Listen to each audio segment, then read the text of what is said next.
शोर नहीं करना, माइक ऑफ हो गया है, डिस्चार्ज। थोड़ा सा सवाल को समझते हैं ध्यान से। क्या अब तक हम लोगों ने पढ़ा? अगर हो सकता है तो फैन को ऑफ कर दो, अगर गर्मी ना लग रही हो तो। गर्मी में आने दो, फैन की आवाज आएगी। थोड़ा सुनते हैं, समझते हम लोग। अब तक हम लोगों ने नॉस्ट के समीकरण पढ़े थे और नॉस्ट के समीकरण पर हम लोगों ने कुछ क्वेश्चन हल करना शुरू किया था, जिसमें सबसे पहला क्वेश्चन हमने 4 क्वेश्चन या 5 क्वेश्चन लगभग हल कराया। सेल से सेल अभिक्रिया लिखना सिखाया कि सेल से सेल अभिक्रिया कैसे बनाएंगे। 3-4 क्वेश्चन हमने हल कराया, सेल अभिक्रिया से सेल का निर्माण कैसे करेंगे। अब बारी है विभव की गणना करना। विभव की गणना करने से पहले कुछ हमें नोट जानना होगा। NOTE note. नोट में क्या होगा? तुमसे कोई भी आगे क्वेश्चन में 3 नंबर जो पेपर में आता है, ये सब नहीं आता जो हमने बताया अब तक है, इन सभी को मिक्स करके एक 3 नंबर का क्वेश्चन बनता है। उसके लिए नोट में तुमसे क्या पूछा जाएगा? नोट नंबर 1 सेल विभव पूछा जाएगा, या किसी को कहता है विद्युत वाहक बल कहा जाता है, या विद्युत वाहक बल को इस शॉर्ट में कहा जाता है EMF। चाहे कैपिटल में लिखा हो या फिर स्मॉल में लिखा हुआ मिल सकता है। तो तुमसे इसमें किसी की भी गणना करने की बात कह सकता है।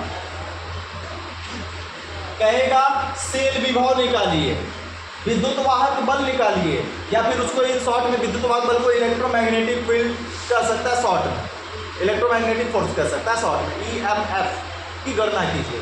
तो किसी भी सेल का सेल विभव इलेक्ट्रोड होता है, इलेक्ट्रोड के नीचे सेल लिख देंगे, ये बन जाएगा उसका सेल विभव। क्या कहलाएगा इसे? सेल विभव, विद्युत वाहक बल, या इसी को कहेंगे उस सेल का EMF। सेल का क्या कहेंगे? EMF कहेंगे। बात समझना जी जरा ध्यान से। यहां पर लिख सकते हैं इधर सीधा सीधा ई सेल लिखेंगे हम। क्या लिखेंगे? पदांक में लिख रहे हैं, नहीं समझ तो इसी को जूम करके यहाँ पे बना दे रहे हैं। देखो ये ई हुआ, ई के बराबर में सेल नहीं लिखा गया, सेल यहाँ पे लिखा गया ऐसे। समझ बात आ गई? तो इसे जूम कर दे ताकि क्लियर रहे। अब तुम लोग क्या करोगे? ई बनाओगे और सेल ऐसे लिख दोगे, इसलिए इसी को हमने जूम करके यहाँ पे बना दिया। ई है बढ़िया, सेल नीचे छोटा सा लिखना है उसके, ठीक है ना? E cell. तो ई सेल का नाम इतना हुआ। कैसे निकलेगा वो आगे बात आएगी। दूसरी बात पूछा जाएगा तुमसे, मानक सेल विभव या मानक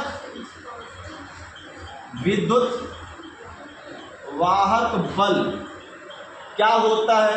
मानक सेल विभव या मानक विद्युत वाहक बल, या इसी को हम कह सकते हैं मानक स्टैंडर्ड, ठीक है ना?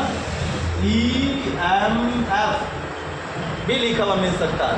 यह क्या होता है सर जी? यह होता है E0 से।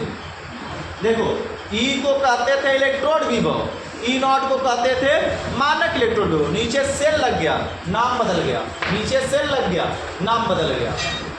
लेकिन E0 सेल निकालने का सूत्र होता है।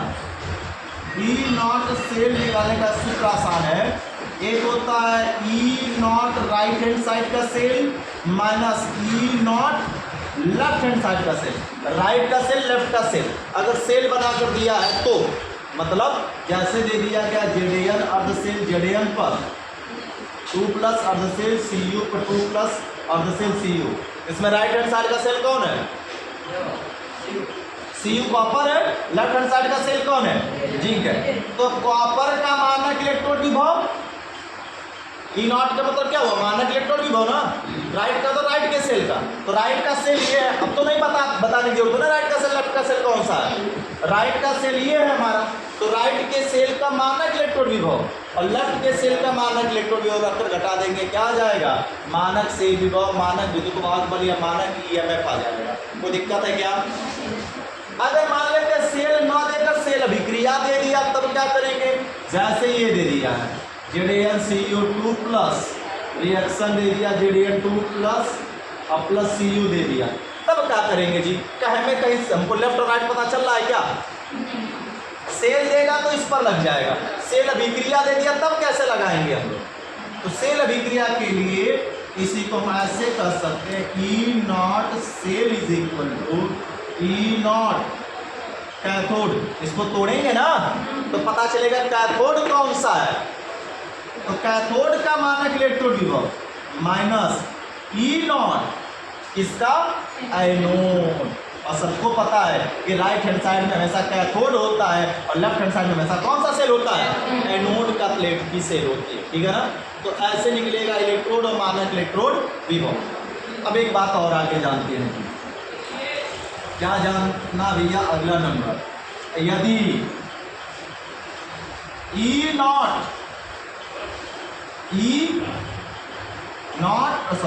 ई सेल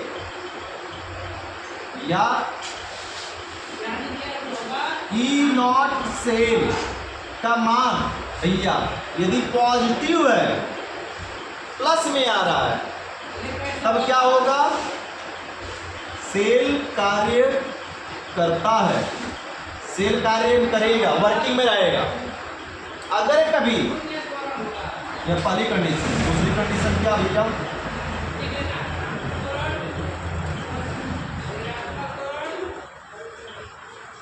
ई या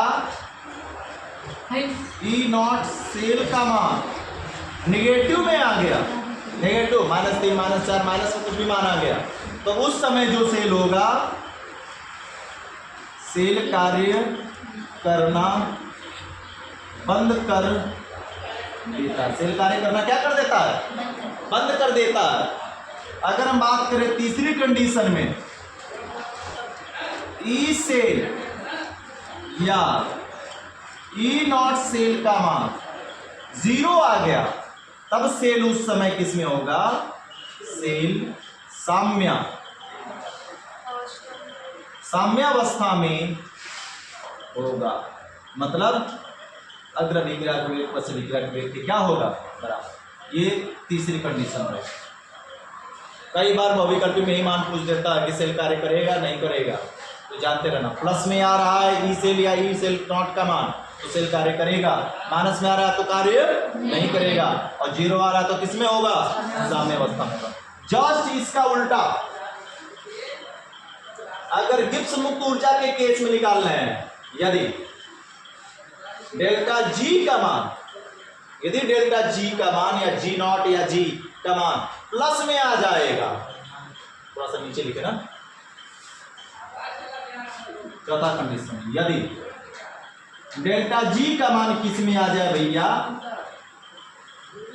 पॉजिटिव आ जाए, तो जस्ट इसका उल्टा होगा, तो सेल कार्य नहीं करेगा, सेल कार्य नहीं करता है, उस समय सेल वर्किंग में नहीं होगा। मामला समझ में आ गया? अगर डेल्टा जी का मान नेगेटिव आ जाएगा, देन सेल क्या करेगा? कार्य करता, उस समय सेल क्या करेगा? कार्य करेगा। और 0 आ गया तो सेम कंडीशन, सेम सेल किसमें होगा? साम्या अवस्था में होगा। मामला समझ में आ गया? ये इतनी बातें तुम्हें याद रखनी होंगी, फटाफट खटाखट यहाँ पर तो आगे प्रश्न लगाया जाएगा।